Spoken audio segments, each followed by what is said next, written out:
Hello, my name is Cindy Hurd.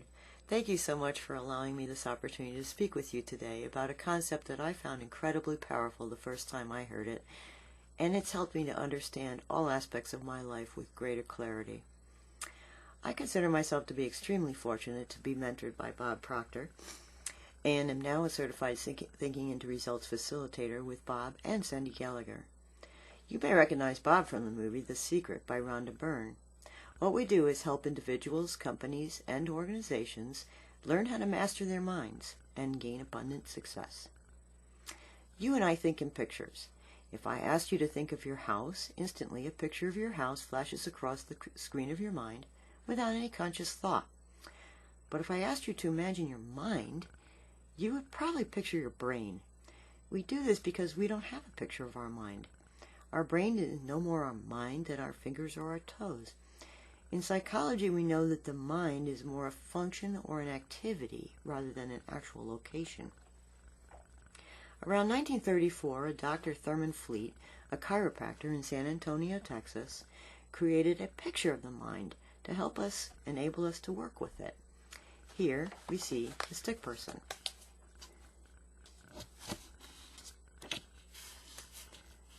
Okay. You can see this. All right. In this figure, the top circle represents the mind, and the bottom circle represents the body. As you can see, the mind in this picture is much larger than the body, and this is done on purpose. You see, most of our lives are spent giving all of our attention and awareness to our bodies rather than our minds.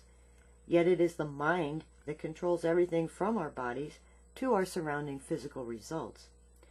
For the purpose of this demonstration, we say that the mind is divided into two parts, the conscious mind and the subconscious mind. We know that in fact there are many more parts to the mind, but this is sufficient for our understanding for now. The conscious mind is the thinking mind. This is where free will and awareness originates and resides. This is where we choose to accept or reject ideas.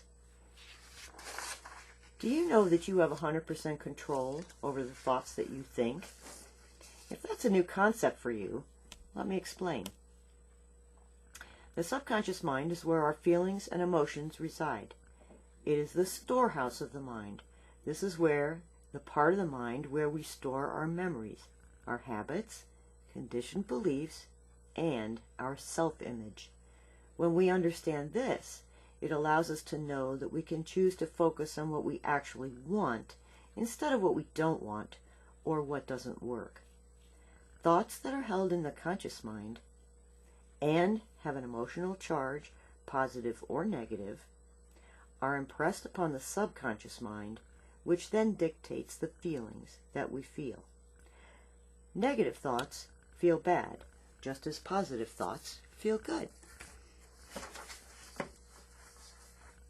Feelings are expressed in our bodies as actions, and our actions cause our results.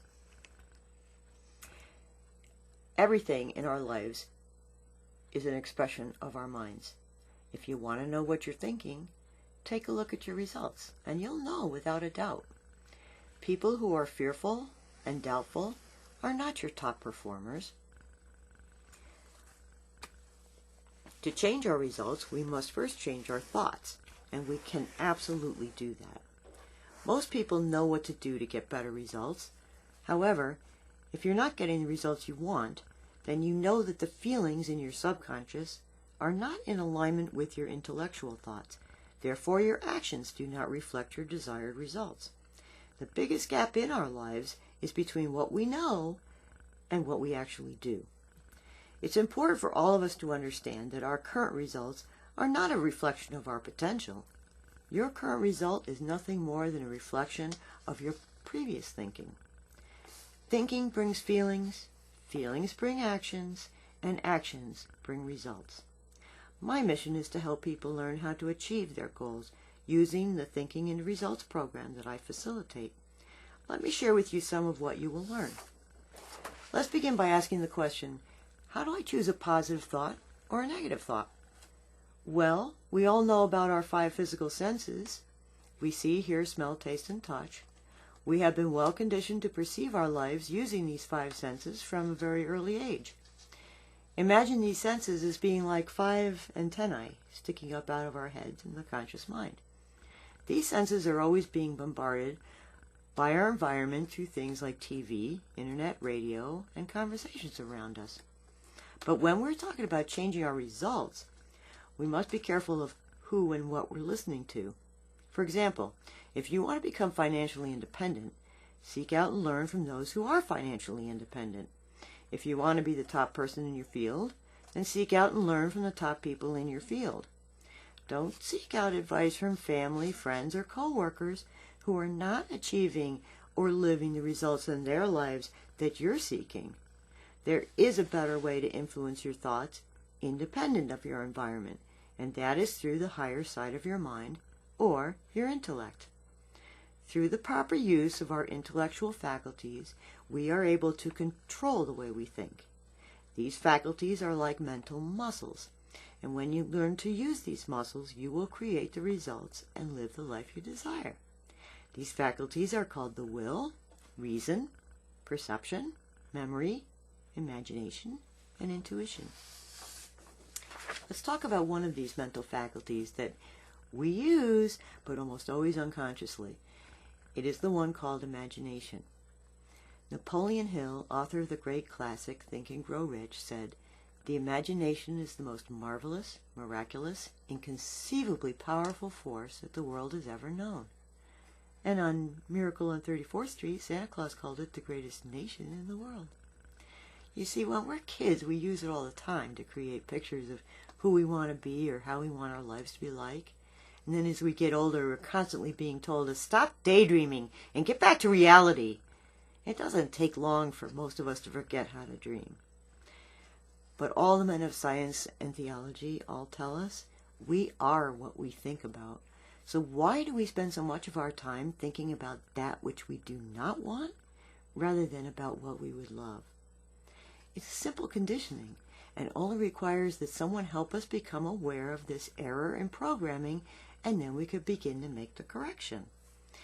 Has anybody here ever been waiting for a loved one to come home or meet you somewhere and that person is late? Back in the old days, before sliced bread, we didn't have cell phones to check up on them, but what if that person today, with a cell phone, didn't hear your call, or text, or just had the phone turned off? Now what do you begin to imagine? That you've been stood up? That there's been an accident? We can actually imagine ourselves into such a state of anxiety that we're able to change our physiology into irregular heartbeats, sweating, raised blood pressure. Well, you get the idea. And are these symptoms something you would consciously choose to experience? Probably not. So now that you're aware, why not imagine something entirely different? You don't even have to think about the person you're waiting for at all. Imagination is also closely tied to goal-seeking. As humans, we're goal-seeking organisms, and we're happiest when we're reaching for or working towards a goal. Think about that statement for a second. How do you feel about your life if you're following the same routine day in and day out? Everything stays the same, nothing ever gets worse, but nothing ever gets better either. Now, think about how you feel if you have plans for a future event to attend or vacation. Now you feel energized and you have something to look forward to. You're happier, right? When deciding on a goal, we need to use our imaginations to picture what we really want, not what we think we can have. The end result being something entirely without regard to what our physical senses tell us is true in the present moment. For instance, you could imagine earning your annual income every month. You could imagine changing your C grades into a place on the dean's list. You could imagine being able to go anywhere you wish at any time and in style and comfort. People would tell you this is not being realistic. However, the real truth is that with the beauty of our marvelous minds, we can turn anything we want into reality if only we want it bad enough. The Wright brothers were bicycle mechanics that imagined flying through the air. How realistic was that? It used to be realistic to believe the world was flat. Thomas Edison only had 3 months of education. Look what he did with his imagination. In fact, every physical thing you see around you was first created in the imagination of someone's mind. Cell phones, internet, cars, even the Rubik's Cube. That's why we say that everything is created twice. The first time in someone's mind, the second time in physical form. So now you can easily understand just how important this intellectual faculty is, and when it's examined, you can also see how simple a concept it is, but yet not necessarily easy to put into practice due to years of incorrect programming. The other 5 faculties of our intellects are equally as elementary yet powerful.